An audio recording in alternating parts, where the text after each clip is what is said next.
Hello, everyone. Welcome to another episode of the Podcast Boys. I am the Comics Kid 2099, and I am joined by my co-host Connor Nielsen. Connor, what's up?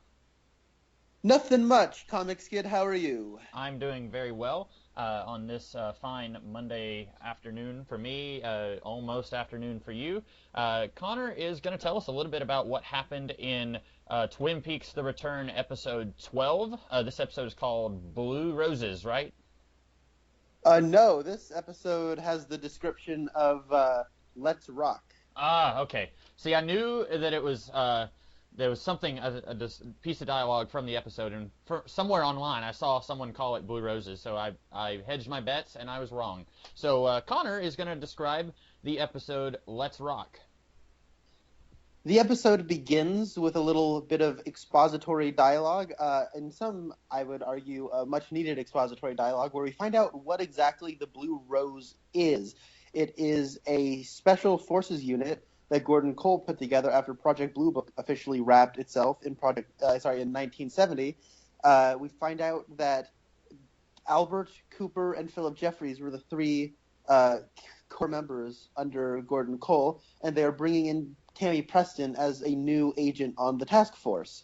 After they are done toasting about 3 times, they bring on in Diane, who they say they know that she is working for Cooper, and that they want to sort of bring her in as a limited deputized member of the Bureau in an effort to maybe find out what happened to him. She doesn't really respond instantly. She has some hesitation, but then she says, "Let's rock." If you remember, that is the very first line we heard from the Man from Another Place in episode 3 of Twin Peaks, or episode 2, however you want to count it. Then we see Jerry Horn running through the woods, and then, he looks like he's out of the woods. He's sort of frolicking through a field. Then we have Sarah Palmer. She is shopping for booze, and she kind of clears out all of the store's Smirnoff. This is really depressing. And then she goes to the check stand where she sees turkey jerky next to the beef jerky, and this really seems to have a fixation. She's asking a lot of questions about it, and she also seems frightened by this, and then she starts freaking out, and it becomes clear that she isn't even talking about the turkey jerky anymore. She's talking about something else, and she runs out of the store in a panic, and the 2 check stand people are rather confused by this whole event. After this, we catch up with Harry Dean Stanton at the new Fat Trout Trailer Park, where there is another fellow who's been doing a lot of help around, and he also finds out that he's been selling his blood, and he's just kind of looking out for him. He's an older fellow, and he says, "Hey, you don't have to worry about rent, and if you want to sell blood, come to me. I'll put you to work," is basically the gist of this scene. Next, we have a very short scene in Las Vegas where Sonny Jim is playing catch with his dad, Dougie Jones Cooper. This is a very short scene. He just throws his ball and it hits Cooper on the shoulder. And that's it. That's all we get of Cooper in this entire episode. Meanwhile, back at Twin Peaks, we have Hawk showing up at Sarah Palmer's household, and he's kind of asking her how she's been, and she sort of knows that he's there just because of the supermarket. And he says, "Yeah, people are worried for you." And it becomes apparent that there is something else in the house with Sarah, and she won't let Hawk in. And this concerns Hawk, and he says, "If you really need anything, just let me know." The whole time, the weird electronic music from the Twin Peaks Fire Walk With Me movie is playing, and Hawk takes off. Meanwhile, at the Great Northern Hotel, Sheriff Frank Truman comes in to visit Ben Horn and informs him that, what's-her-face, the woman who Richard Horn nearly killed 2 episodes ago, and then who the children found in the bushes last episode, is now in intensive care, and she is needs an operation, and Ben Horn says, "Fine, I'll pay for it." And Richard Horn killed a little child, and she was the only material witness to that crime. And Ben Horn is clearly saddened by this news, and he talks about his relationship with Richard a little bit. Also going on to the scene, what's-his-face, Ben Horn gives Frank the key as a little memento for Harry. And it seems like the relationship between Harry and really the Trumans, I guess, and Ben Horn has repaired, because they seem to be on thin ice in the original series. Then we find out that Ben Horne is talking to Beverly, where he says that Richard Horne never had a father, and he starts reminiscing about something his father did when he bought him a bike. Meanwhile, back over in what I'll assume is Buckhorn, South Dakota, we have Gordon Cole hanging out with a French woman, and this is about a 2-minute scene of the French woman leaving while Miguel Ferrer's Albert is trying to tell him something. Basically, he just says that they have an outgoing text message from Diane to Cooper, who they assume is Cooper, we know as Doppel Cooper. Then we catch back up with good old Tim Roth and Jennifer Jason Leigh. They shoot somebody who I assume is Principal Hastings' secretary. To me, it sort of looked like their lawyer from the very first episode. And they shoot him right as their kid exits the door, and then they go get Wendy's. We catch back up with Dr. Amp, Dr. Jacoby. He is kind of doing the exact same thing that we saw. It almost feels like a repeat. And except I don't know, to me it seemed he seemed a little bit less energetic and less impassioned about it. But he's still yelling and hollering and doing his shtick. Nadine, who is still watching, she says that the shovel helped her. And she's happy because of the shovel. Then she finally made it, everybody. We can stop complaining about where's Audrey. She made it. She's curious about her lover, Billy. That's it. Now we can move on. Her lover, Billy, has disappeared, and there seems to be this weird soap opera love triangle happening. So Audrey's married to this fellow named Charlie, and Billy has been missing for a few days now. But then Chuck is somebody who took his truck out, and then I think there's a Linda in here, right? Or a Tina? Yeah, I think Tina maybe. There was a lot of names they threw around real quick. Yes, and it seems like this other woman is married to Chuck, or married to Billy, and one of them isn't married to her. It's not clear if any of them are married to her. I can't even. Okay, it's starting to slip me as I'm talking about this. But Billy's missing, and her husband calls what's her face. I can't remember if it's like Tina or Linda or something, and he gets down to it that he finds out some information after a long phone call, and he will not tell Audrey what he has discovered. Then after this, we get a... sorry, my TV's loading. We get Diane, who remembered the coordinates off of the dead body of Ruth Davenport's arm. She plugs it into her phone, and she finds out that those coordinates, as we alluded to last episode, lead straight to Twin Peaks. Bum, bum, bum. Meanwhile, back at Twin Peaks, there are two women in the roadhouse who are just kind of talking about stuff. I think Billy is name-dropped in this.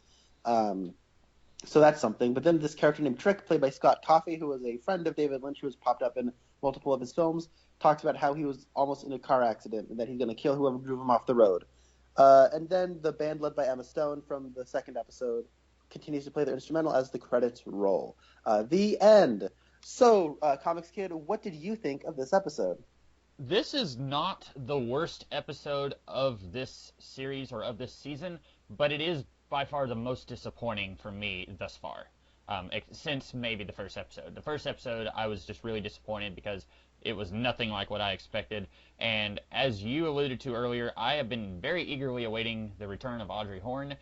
For both of us, she was one of our favorite characters. I think she was your second favorite character. For me, she and Cooper kind of swapped places every now and then. Sometimes she was my favorite, sometimes Cooper was, so I was very much looking forward to seeing Audrey Horne, and this was extremely disappointing for me.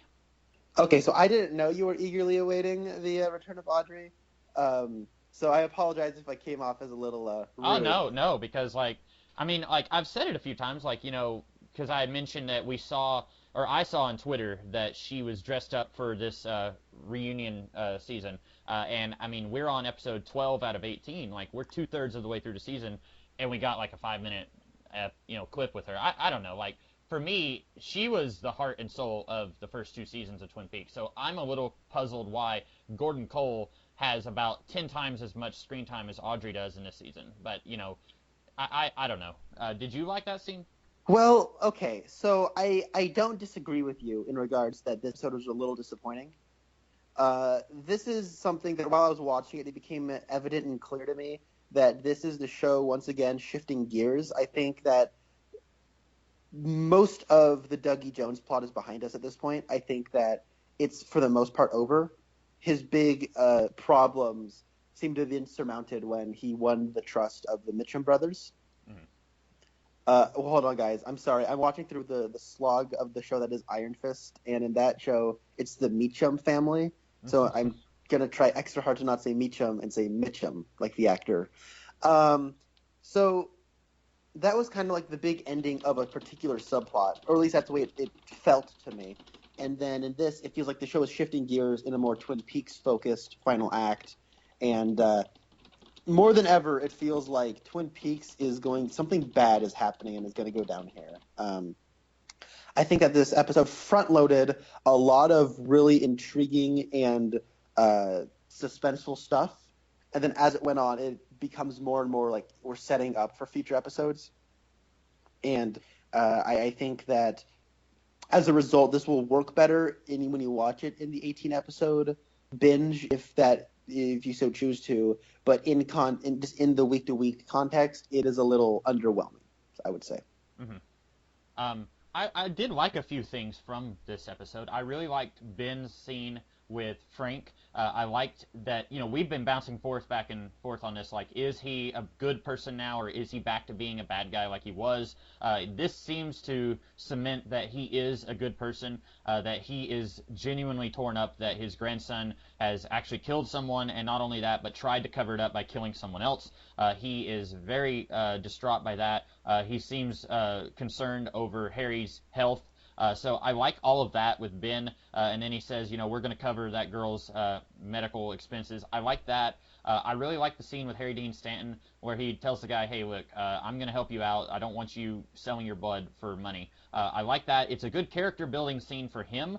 I don't think that it's really necessary. I don't know how important Harry Dean Stanton is going to be in the rest of this season. It seemed like they said, okay, we have Harry Dean Stanton for a few weeks of shooting. Let's just get a whole bunch of scenes with him that don't necessarily have anything to do with the overall season. I guess this is the first scene with him that doesn't have anything to do with anything else, because like all the other scenes we had with him kind of interconnected with something else. But this scene, it's a good character scene for him, but it doesn't connect with any of the other subplots of this season. And it felt like they were just using Harry Dean Stanton because they had him for this season, so they wanted to do something with him. But I did like that scene because it does a little bit more for his character. But I don't know, I feel like the Audrey scene, even if I wasn't eagerly awaiting that scene, I feel like she has regressed so much more here than she was, because like she was a very powerful character in the first two seasons. Like she feels more emotionally immature here as someone in her 40s than she did as a teenager in seasons 1 and 2 of the original series. So it's really weird to me that like she's just whining the whole time. Like it's like a 10-minute scene and she's just screaming at, I guess, her husband. She's very clearly not, it's not a marriage of love, but I think they do mention that they're married to each other. And she's just screaming at him the whole time, like, well, I want to go find Billy. Let's go find Billy. Come on, won't you go with me to find Billy? I don't know why she needs this guy to go find Billy. She even says that if he goes with her, she would have to protect him. So I didn't understand why she needed him. That was a scene that just kind of dragged out a little bit longer than it needed to, I think. And it's one of those things where each of these episodes is 55, 57 minutes long, roughly. And I think at this point, they're stretching scenes out so they can meet that 57-minute mark. Like, that scene with Audrey could have been about a minute or two shorter. The scene with the French woman could have been about 2 minutes shorter. It only had to be about 15 seconds long. At this point, I feel like we're getting close to the end, and at this point, there's not that much substance left for them, so they're just stretching things out so they can make it to 18 episodes. That's what it feels like to me. Yeah, I get where you're coming from, but this feels Consonant Lynch to me, where he loves his long, drawn-out scenes, where he knows what the expectation of the audience is, and he's just kind of pulling a prank on the audience. We get this a lot in stuff like Eraserhead, where they're at the dinner table, and the scene will just continuously go on. And I found a lot of this funny. I thought the French woman scene, I found it legitimately funny, just how long and drawn out it was. Where it's like, okay, can we get... No, okay, she has to put on her lipstick. No, now she has to say goodbye to Gordon. Okay, Now she's out the door. Okay, thank goodness. And then Gordon can't just say, "What's up, Albert?" He has to drop this ridiculous pun. It's like, Mm-hmm. oh my god, just get to the point. And it's I think it's deliberately frustrating. And yeah, I would say overall, I would say this episode made me feel a little frustrated. But I think that's by design, and I can't get angry at it because it's just sort of pulling the same tricks that we are doing this whole time.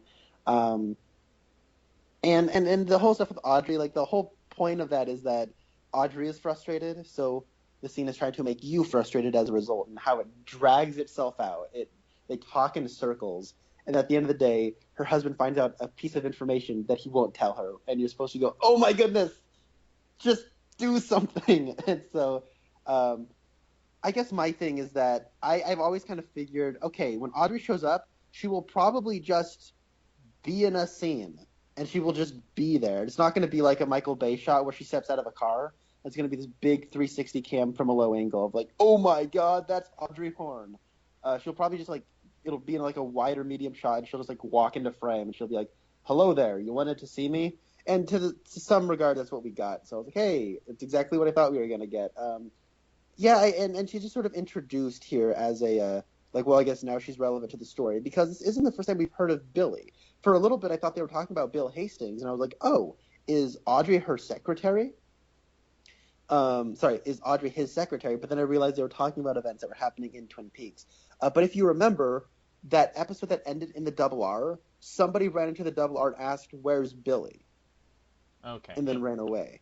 So that's kind of cool. And then they talk about how the truck was taken, and that whoever I think it might have been Billy talked to the sheriff. And if you remember, Deputy Andy Brennan talked to a guy who reported his car stolen, and he said, "I can't talk to you right now. I need to talk to you in 2 hours at 4:30. Remember 4:30." And he never showed up. And then we did eventually see a cut back to his trailer where he was living in, and it appeared that something bad had gone down there. We didn't see anything. So I think that's what they're referring to when they're talking about Billy.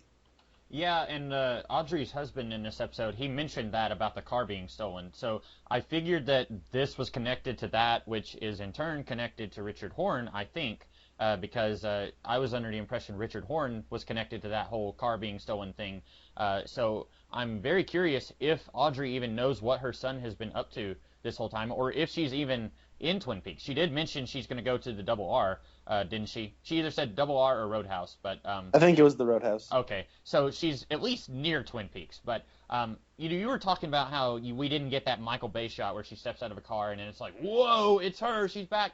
I don't know. That would have been a really dumb, typical Michael Bayian shot in a Michael Bay movie, but I was expecting something like that. This was, I think, just the most disappointing way that you could reintroduce this character after 25 years of not seeing her. And you were saying, well, it's by design, so it's okay. I don't think it's okay. I think if a friend came up to me and did that thing where he like reaches his hand out to shake your hand, and then when you try to shake his hand, he like, oh, too slow. Like if you did that once, okay, fine. If you do it 50 billion times, I'm gonna punch you in the face because I'm sick and tired of your bullcrap. And like, David Lynch did this in the final episode of the original Twin Peaks series with that guy in the bank where he's taking 45 minutes to go and answer the door. And okay, haha, that's really funny. But then he's done it like 5 times in this season, and it's getting old. And this was one of the characters I was actually looking forward to seeing. I didn't have to see James. I didn't have to see Shelley. I didn't have to see Nadine. I didn't have to see Gordon Cole again.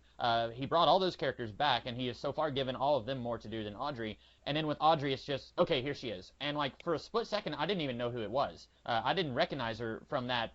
When we see her from the side, I didn't recognize her. But then when we get a close-up of her from on front, I was like, oh, okay, that's Audrey. And I thought she's about to do something really cool because she's Audrey Horne and she always gets what she wants. No, she's just married to this really pathetic guy, and she's just in a really crappy place in life. And I don't know, like maybe she'll do something really awesome, but we're 2/3 of the way into the season. I kind of doubt it at this point. I'd be not very surprised if this was the most that she did in this season. And like I feel like maybe this is the kind of show that David Lynch wanted to make. I almost at this point, I feel like David Lynch wanted to make something that was even less related to Twin Peaks than what this season is, and then either Mark Frost twisted his arm and said, no, let's do a Twin Peaks season 3, or let's add a little bit more Twin Peaks in there, and then David Lynch said, fine, okay, we'll add a little bit more in there. But it's still, this season almost feels like it's not even related to Twin Peaks. Like, there's Twin Peaks stuff there, but it doesn't feel like enough Twin Peaks for it to be called Twin Peaks season 3. Well, when you talk about Audrey being, when you talk about how, I forgot, wow, my bad. I'm forgetting what you were saying. Well, okay, so the thing is, we haven't had a whole lot of Twin Peaks from the beginning, so I'm kind of like along for the ride and saying, okay, this is what I've come to expect from this show, and it's not everybody's idea of what they want, and I get that. It's not what I wanted, it wasn't what I was expecting, but it's sort of what I got, and I'll take what I got. This is the story I guess they wanted to tell. Maybe Frost twisted the arm. I don't know, but it seems to me that it's Lynch and Frost there doesn't seem to be this weird dueling visions at play right now. It doesn't appear to be like that. So I don't know. It is also another thing where I'm sure Audrey will have plenty to do, and she's also in a crappy place in life. And you could say that about every single returning character, except for maybe Shelley, maybe, or Nadine. She seems to be pretty happy. But Dr. Jacoby has to, like, sell golden shovels.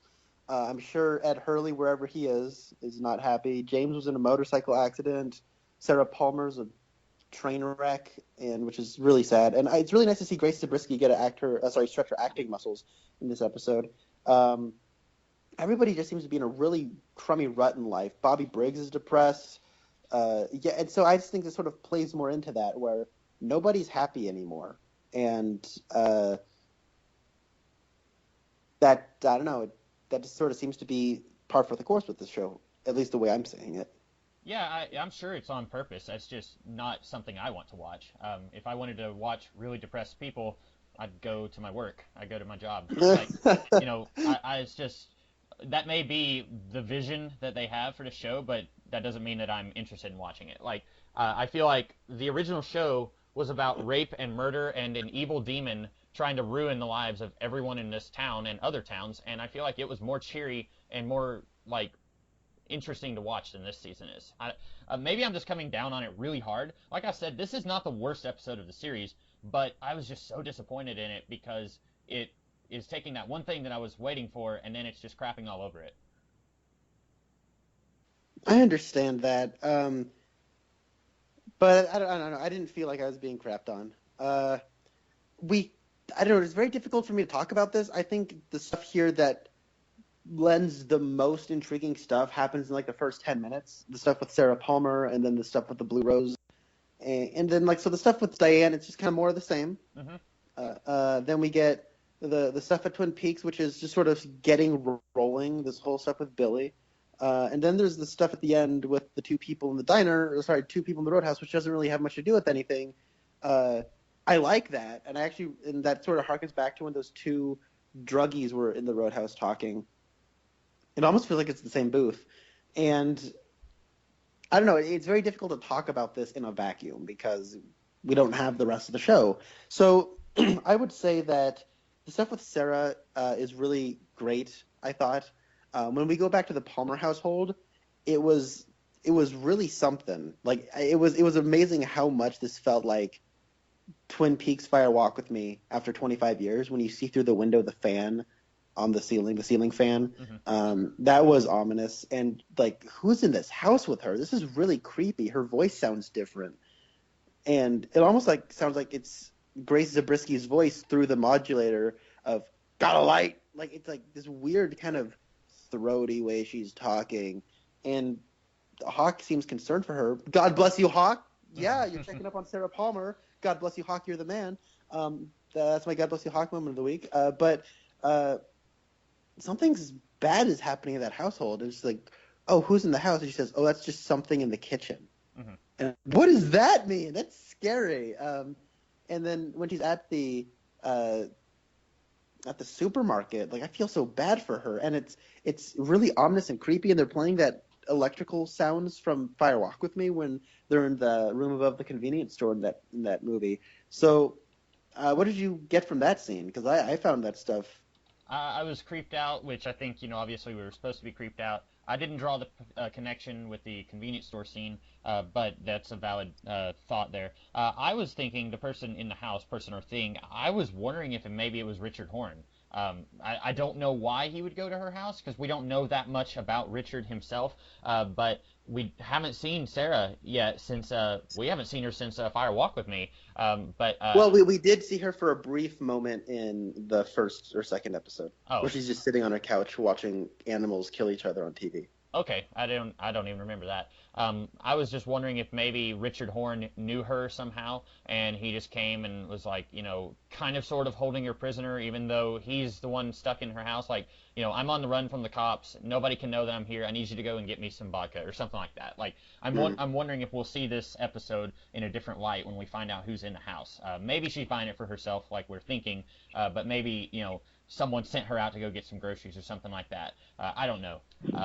It's interesting that we get to see the turkey jerky scene. We had talked about how it seems like the women of the Palmer family are somewhat ESP sensitive. That's a weird way to put it, but you had Sarah Palmer who every now and then she could see things, like she saw Bob's ghost after Laura died. Laura could see things that other people couldn't see. Maddie saw Bob at one point. So it's interesting that Sarah still seems to have some of that going on. Like when she sees the turkey jerky scene, it could be that her extra sight, if you will, is coming back into play. Mm-hmm. Maybe she hasn't even used her extra sight since Lewin died. I don't know. Maybe, because there's that part when she's talking to the checkout lady, which poor checkout lady, she handled that very well. But she says, "Did you see them come in?" Mm-hmm. And the checkout lady's like kind of thinking like, "Yeah, I saw the turkey jerky come on in just fine. I was there when they came in." And it seems like she's talking about something entirely different. Right. Yeah. And I don't know like what she's talking about people or something. Mm-hmm. And so I think it might have to do with the woodsman, the creepy people covered in soot. But yeah, that's kind of what I was thinking. But that's the only thing I guess she could be talking about. I don't really know anything else from this season that she could be referring to. That makes the most sense. Although I don't know what connection they would have to her unless you remember that episode that was in black and white, the God of Light episode. It could be that they implanted this special golden seed into a young Sarah Palmer, and then this is coming back into play. Like you and I both didn't like that. We don't want that to be the case, but maybe that's where they're going with this. I'm not sure. Maybe. And then, did you have anything else about Sarah Palmer? Yeah, you said poor checkout lady. I did like that both of these two at the counter, they're not like, oh, that's Sarah Palmer. She's a weirdo. Like, she just hides in her house all day. We were talking back in the first episode came out, and you were suggesting maybe that with the cops, you have the older cops who remember all the stuff from the original series, and then you have the younger cops who kind of make fun of the older cops, and it ended up just being Chad who did that. And I was thinking we were going to get something like that again, where like these two kids, they weren't even born when Laura Palmer died, and so they didn't really know the significance of this woman coming in and buying all the vodka. And I thought maybe they were going to make fun of her once she left the store. It was nice to see they didn't do that. My faith in fictional humanity is somewhat restored. I don't think I have anything else about that scene. Okay. What do you think of the Blue Rose? The explanation we get for Blue Rose? Because I'm a little confused by this. I am too. I don't like it because I didn't need there to be a connection between what seemingly was two unconnected things. You had the FBI with the Blue Rose cases, and we didn't even hear the phrase Blue Rose until Fire Walk with Me. And then you had the Blue Book, Project Blue Book, which was the Navy and the military, which is, it's all connected to the U.S. government, but it's two complete separate entities of the government. And that was Garland Briggs was involved with Blue Book, and then so was Wyndham Earle, right? Wasn't he? Yes. Okay, so they didn't seem to be connected. It seemed like, now, Project Blue Book, if I'm not mistaken, was a real thing from real life that Lynch and Frost actually brought into Twin Peaks. I'm looking this up right now.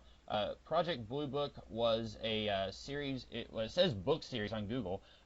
Series of systematic studies of unidentified flying objects conducted by the United States Air Force. It started in 1952, and it was the third study of its kind. So that is a real thing from real life.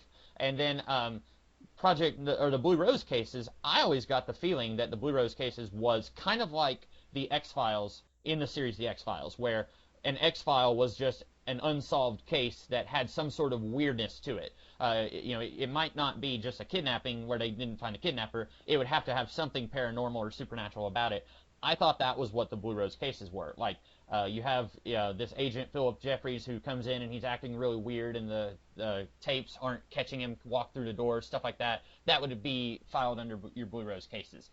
So I almost feel like the only reason they connected these two was because they both had the word blue in them. But to me, it doesn't really make sense that they are connected. And also, they said that Project Blue Book was closed down in the 70s, but then Twin Peaks was set in 1990 or 1991, and It's set in 1989. 1989, and Project Blue Book is still going on. So, I don't know. I thought that was a little weird. Well, okay, so I'm rewatching through the original Twin Peaks with my little brother, right? Yeah. Garland Briggs talks about how it was officially shut down, but he was like, there's still like a branch of the government investigating it. Oh, okay. Or at least investigating space junk or something to that effect. So maybe the Air Force and like the stuff that Major Briggs is involved in is they're doing the work for the Blue Rose without knowing it. Because then that would just have to be a retcon because we didn't hear Blue Rose until Fire Walk with Me. Right. And Fire Walk with Me, I think, was supposed to be the first of 3 movies. Yeah. And I think this is sort of finally following up on those ideas from Fire Walk with Me, and I think these ideas have maybe been sitting around for a long time, but it is a little strange that it does seem like we're trying to connect 2 things from mythology, and I think that, okay, so he said it was, Albert said that himself, Chet Desmond, Dale Cooper, and Philip Jeffries, was those 4? Mm-hmm. Or was it just Albert, Chet Desmond, and Philip Jeffries? I don't even remember him mentioning Chet Desmond, but he may have. I remember that because I was thinking, oh yeah, because in Fire Walk with Me, Chet Desmond turned to Sam Stanley and he's like, no, you can't know what the Blue Rose is. Mm-hmm.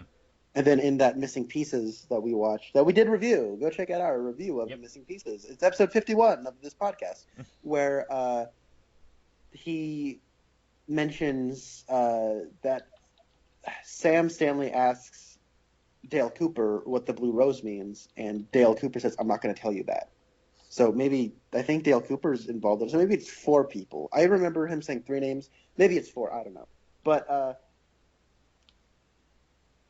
I'm curious, like, and they talk about how Albert's the only one who hasn't gone missing or lost their mind. Mm-hmm. I wonder if, they say that they haven't added anybody in a long time. Yeah. And that it seems like these 4 people were the ones who were at the start. They don't ever mention the name Wyndham Earl. Right. And it seems like he would be one of those people. Especially since he went crazy. That was his whole thing in season 2. Yeah, and he was also the person who was Dale Cooper's partner. Mm-hmm. So I don't know if they're deliberately not mentioning him or if they're just trying to act like Wyndham Earl never existed, but I don't know. That's strange to me. I would not be surprised if it was revealed that he was a Blue Rose person. But I do like this bit of information, trying to connect the agents to the supernatural and how it's not all FBI agents, it's just these FBI agents. Mm-hmm. Because you could almost read the Twin Peaks FBI agents as, oh, they're kind of in tune with the supernatural. And some people might not like that, so I kind of like the idea of it's just a specific amount of people. Yeah, and it's kind of... it almost makes me wish that we got to see more of the FBI. Well, I definitely wish that we got to see more of the FBI in this show because every time we saw FBI agents, it was awesome. But it makes me wish we could see more of the Bureau who was not involved in this weird stuff.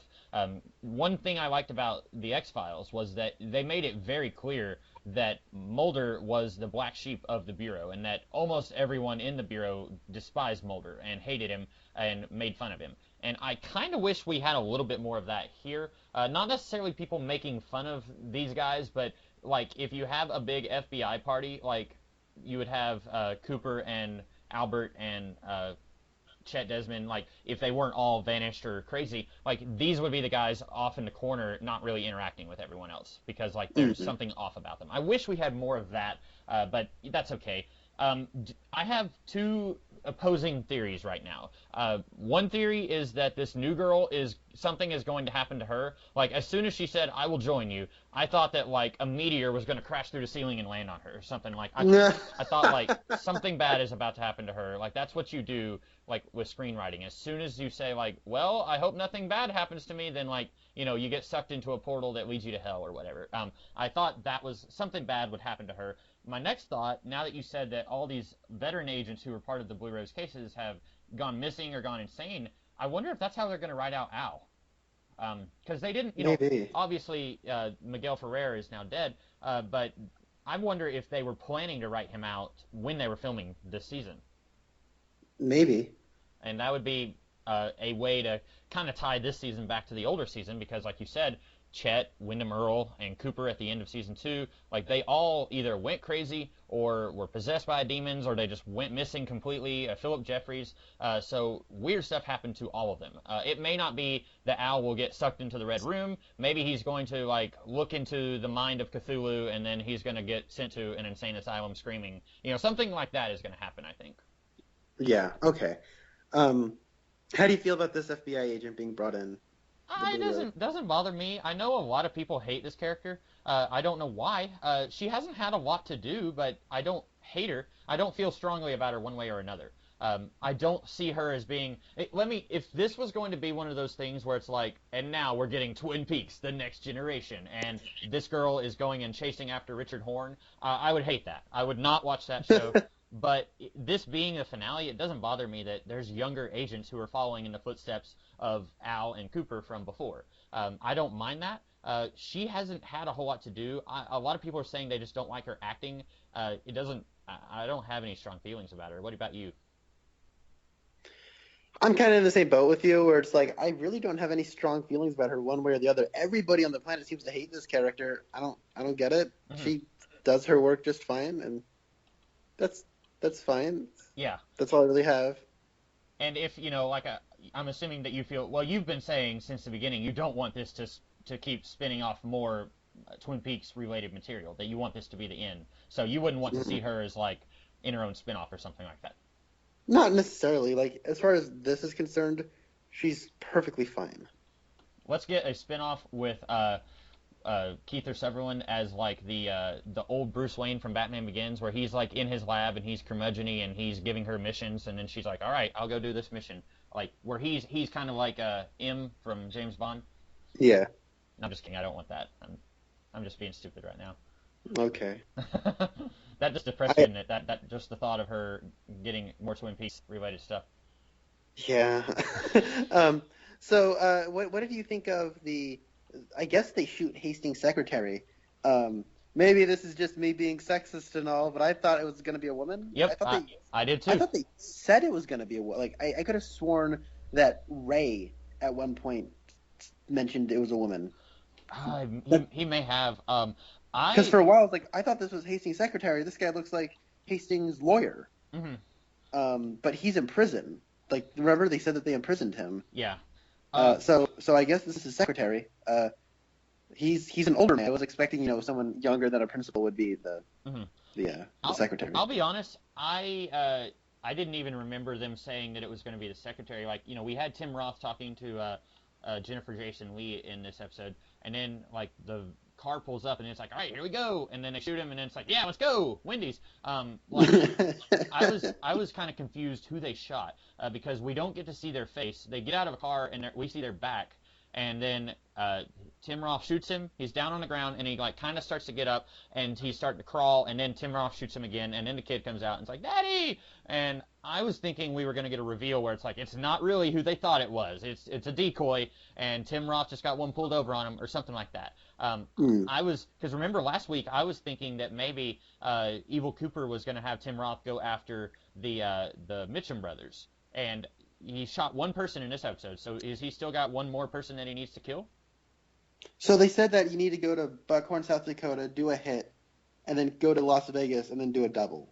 Okay, so then this was the Buckhorn one, and now the double is coming up, which could be Dougie's family, or it could be the Mitchum brothers. I'm kind of hoping that, because you've been talking about how like what's his face, David Lynch likes to pull one over on us based on what we're expecting. Like if we're all expecting them to do something with Dougie's family, then it'd be nice if they could pull one over on us and it'd be the Mitchum brothers.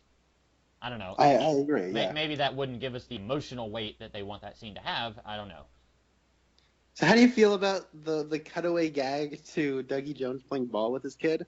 When it first started off, I was like, oh, they're doing a callback. Remember last episode there was those kids throwing a ball to each other? Mm-hmm. This is kind of like a callback to that.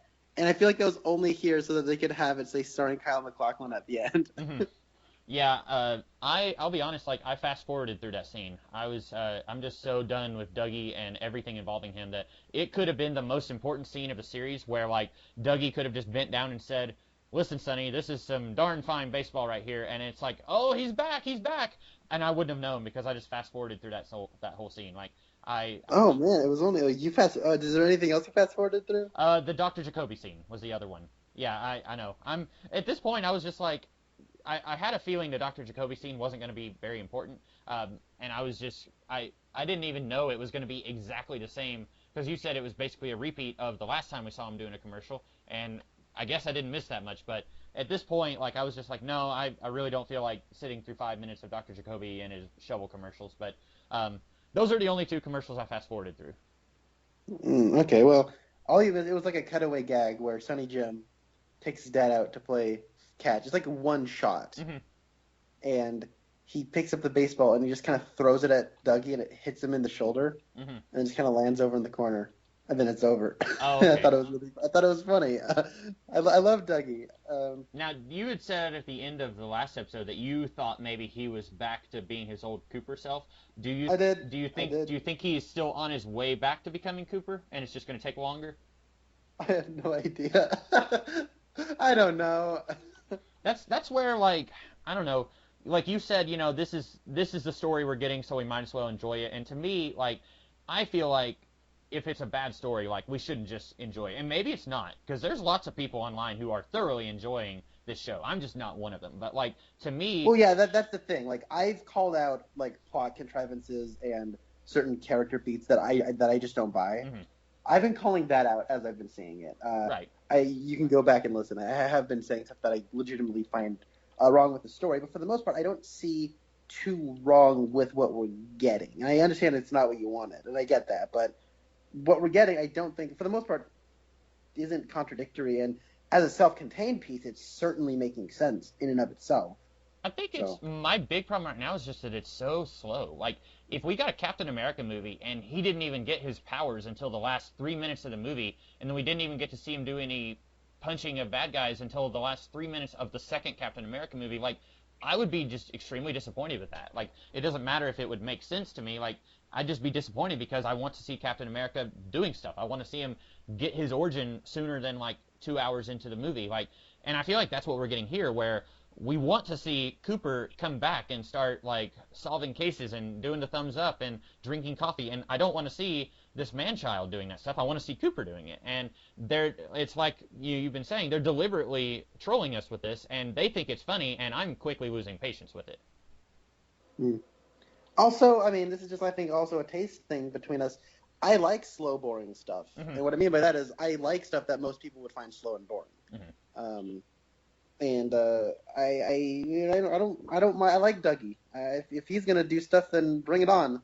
Because the thing is, going back and watching the original Twin Peaks, there was a certain novelty about Cooper, and he sort of did his thing. And they needed to bring in like a troubled backstory with like taking another man's woman to like add some kind of like flaws to his character and stuff. Because he sort of did the same shtick for 30 episodes. I love that shtick. I think Cooper's one of my favorite characters in all of television. He might be my favorite television character. I love Cooper. He's great. But I think that at the end of the day, it came down to, is there anything we can really do more with Cooper when he's just sort of doing his drinking coffee, eating cherry pie, talking about Tibet? Is there anything we can really add to that, or do we take it in a new direction? I think they chose to take it in a new direction. That would be a valid point, except I would argue that we can't do anything more with Dougie either. Like you said, if he's going to do stuff, then let's see him do it. But he hasn't done anything. All we've seen him do is chase after coffee that this other guy's holding in a cup container, and like he hasn't done anything. Everyone else is more of an active character than he is. So I don't think that it'd be one thing if we had a different character who was active and was actually doing stuff that was played by Kyle MacLachlan. Then I don't think I would miss Agent Cooper as much. But the character that he is playing, I don't think is active. He's not doing a whole lot. And I don't mind slow stuff where things are happening, it's just moving at a slower pace. You look at like the 1980s era of X-Men comics by Chris Claremont, there were some subplots that took 40 issues to develop. Like there was stuff, especially after say 1985 with the Shadow King, stuff that took like 40 or 50 issues and then still didn't finish because Claremont left the series before he could do anything with that stuff. But stuff was actually happening. There were things going on. It wasn't just like episode upon episode upon episode where nothing was happening or the same thing was happening. I would argue that we're not like I don't think nothing's happening. I think that Dougie Jones is a really good vessel to explore human behavior, and I think at the end of the day, he's an optimistic character because people, I think, because he doesn't do anything, right? Right. He's comatose, like he's a vegetable, and him just being around causes people to be happy, and what actions he does do is helpful, and it shows people like what they want, and he fulfills people, right? Mm-hmm. He gives the Mitchum brothers the $30 million because Lights told him what to do on papers. The old woman asks him which one is next, and he points her into the direction. He kind of gets her life back together because she wins a jackpot, and he does go Mr. Jackpots, and he wins a whole bunch of money, and then he takes it home to his wife, who was like, we find out that they're in deep with some bad people, and he kind of fulfills that. And I don't know, there's a sort of thing where he's just sort of around, and if people just didn't have this ulterior motive and selfishness, if they just behaved, then the world would be a better place. I don't know, there's something about the presence of Dougie Jones that I find endlessly optimistic. And I think in that way, it is a decent way to carry on Cooper. It is in line with Cooper, the old one. Okay. I think that's where you and I are very different because I'm still looking at the 12 episodes we've gotten and I'm barely seeing anything coherent there with his character. But I'm very clearly in the minority because, like I said, it's not just you. Like, everyone on the internet likes this season more than I do.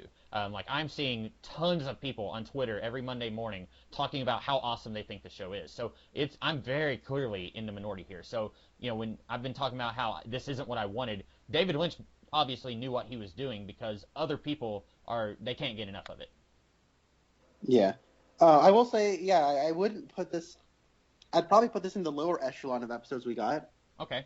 I don't think it's as bad as like episode 10. And again, I don't think episode 10 is bad. It's just kind of okay.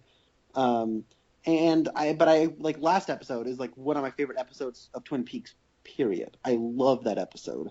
And 5, 6, 7, like all those episodes just kept getting better and better. And I don't think this is quite to that standard, but I enjoy it, but I also kind of have the caveat of I understand that we're kind of switching gears into the show's final act is what I'm getting from this. How did you feel about just people talking at the Roadhouse? Does that bother you? I don't know what to make of that. I don't know if these two women are going to end up showing up again or if they are just here to deliver some plot information in the form of exposition and we will never see them again. Because we've had this happen, I guess, technically 3 times, maybe just 2 times, because there was that one time where there were these girls in a booth and then Richard Horn grabs one and he's like yelling at her and threatening to rape her. And then we had those 2 drug-addled women talking, and that didn't really go anywhere, I don't think. I don't think that's gone anywhere since we had that happen. And then we had it happen here, and like you said, Billy was mentioned in that conversation. And I was assuming that we're going to get something that's going to happen in the next 6 episodes that will call back to this conversation, or these 2 characters are going to show up again. And I wouldn't put it past this show to be introducing new characters when we're 2/3 of the way done with this season, and we've already got a whole bunch of characters and subplots going on. So it could go either way for me right now. Okay, because the way I thought is, yeah, we never picked up on the two druggy chicks from a few episodes back. We never did pick up on that, and I like this, and I'm totally fine if we never see these people ever again. This is just kind of a neat way of making this place feel like a bigger, like a lived-in environment, where we just cut to the Roadhouse and there's just going to be people talking about life and just what's going on, and and to me, it's just capturing a moment, and it's capturing like a moment in someone's life where they're just talking about, oh my gosh, this person is dating this other person, but then he's secretly dating this person, and they're just sort of talking about something that's happening in their life, and it might thematically connect with something that we're gonna see, maybe thematically connecting to stuff we've already seen. I think this episode, more than any other, has really harkened back to the soap opera roots of Twin Peaks, and this sort of felt like a connection to that, and I enjoyed it. And I was actually thinking, what if I made a TV show and it was like an anthology show all set in the same location, and every single episode ended with completely unrelated characters just having a conversation, and it thematically connected to the episode that you just saw. Sort of like how Rod Serling would have like a closing monologue in The Twilight Zone. Right.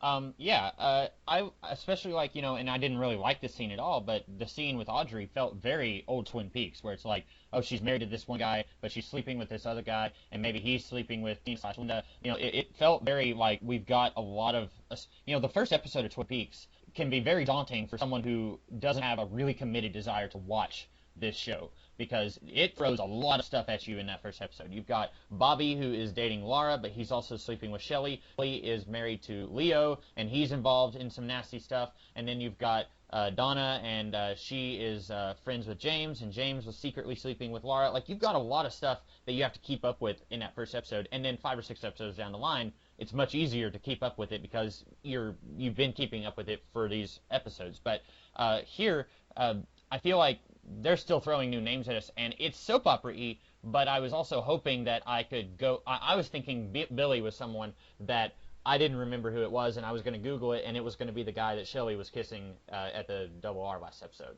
I thought it was going to be that guy. I see. I don't know what that guy's name is, but I'm still wondering if that guy, if we're going to find out that his name is Billy.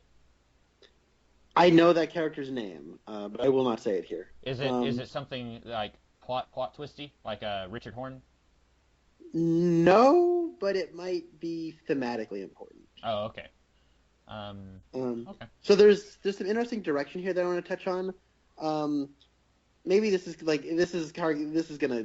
I know you and I get a kick out of the Red Letter Media reviews of the Star Wars prequels, but you watch any dialogue scene, specifically the Frank Truman, Ben Horn scene, or the Audrey and Charlie scene, shot, reverse shot, shot, reverse shot, shot, reverse shot. I have camera A and I have camera B, and then I have monitor A and monitor B, and we got shot, reverse shot, shot. It was just like constant cutting back and forth, and I was like, okay, this is getting a little boring from a visual standpoint, where it is just those things. So when Tammy Preston is getting brought into the Blue Rose thing, there's some red curtains behind her. I don't know if you noticed that, but there's that.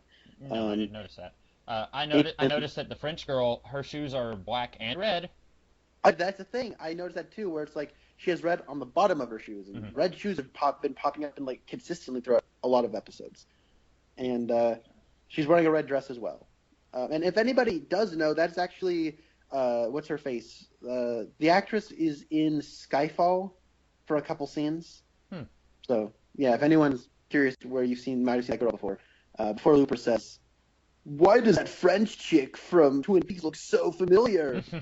you probably saw her in Skyfall. Or BuzzFeed does 32 reasons why the latest Twin Peaks episode is everything and we can't even. Let's just talk. Remember Sherilyn Fenn? This is her now. Feel old yet? And I'll just say yes. I do feel old. I feel old. This is unrelated. So where I live, the county Facebook page has been doing a way back when marathon of photos, mostly from anywhere from the 20s on up to the late 50s. They've been posting all these photos, and most of the time, whoever's posting them will say like, "Well, we know who this guy is, but we don't know who this person is," or like they'll say, "Here's the old Chamber of Commerce. We don't even know where this is in relation to where the town is now." They'll be posting stuff like that. The other day, they posted a picture from 1996, and I was thinking, That has no business being on the Remember Way Back When thing. Like, I was alive back then. You do not need to be posting pictures from my lifetime. Like, you need to be posting. I was alive back Yeah. then. Like, you need to post stuff from before my dad was born or earlier. Like, anything else is unacceptable. Nice. Did you? I didn't really have anything else to add Okay. regarding this. Did you? No. I don't have any predictions at this point. My only prediction is I think maybe Richard Horn is in the house with Sarah Palmer. I could be way off base. It could be that the woodsman covered in suit, maybe they're in the house and maybe she's being possessed by them or something like that. I don't know. But I feel like like you said, we're getting into the last stretch of episodes here, so they're starting to gear up for the big finale. I guess though. We'll just have to see what kind of finale that is. I don't think anyone really knows what we're getting into yet. We have 5 weeks of, Mm-hmm. because 17 and 18 are going to premiere together, so we only have 5 weeks left of New Twin Peaks. This is sad. Okay, I know you don't like. I know you don't like New Twin Peaks, but I do, and this is sad for me. I don't know. Oh. Yeah. Oh man. I guess I should probably say I'm watching through Iron Fist and Agents of S.H.I.E.L.D. season 4 right now. This is the highlight of my week in terms of television. Yeah, I burned through Iron Fist a long time ago, so that was I got that particular albatross off of my boat a long time ago. Oh, it sucks so much. Mm-hmm. Yep. It sucks so much. This is horrible. This has nothing to do with Twin Peaks. Sorry. Except that that one guy in Las Vegas, his assistant, looks a lot like Danny Rand, as Connor has mentioned several times. Yes, it's mostly just the hair. It's the curly bleach blonde hair that looks like Justin Timberlake from 1999. Like that is what it makes them look alike. If the assistant guy was bald, I don't think we'd be saying that at all. More like Danny Rad, am I right? Remember Danny Rand from Iron Fist? This is what he looks like now in Twin Peaks. 10 minutes later. Oh, that's great. So yeah, I got nothing more to add. Okay, well then Connor and I will be back in next week to talk about another Twin Peaks episode. I hope that because even though I haven't been enjoying this series like you have, I don't enjoy not liking this series, if that makes sense. I want to at least have a decent time. There have been several times where I didn't understand the episode and didn't like it, and then after talking with you, I realized that, oh, okay, that's what that meant. Okay, that's where that character was from. Like, there would be stuff that I just didn't remember, and you would say, hey, remember this from 3 episodes ago, and I would say, oh, yeah. And so there have been a few times where just talking to you, I enjoyed the episode a lot more because I understood it more. This was a time where I actually think I enjoyed the episode less after watching it, or after talking with you, but I hope that I don't have that again this season. At the very least, I want to come away enjoying it as much as I did when I watched it, or enjoying it more after talking with you. Right. Well, that's all that we have to say, and we will be back next week to talk about episode 13. In the meantime, I am the Comics Kid 2099. And I'm Connor Nielsen. And we will see you guys in the future. Have a good one.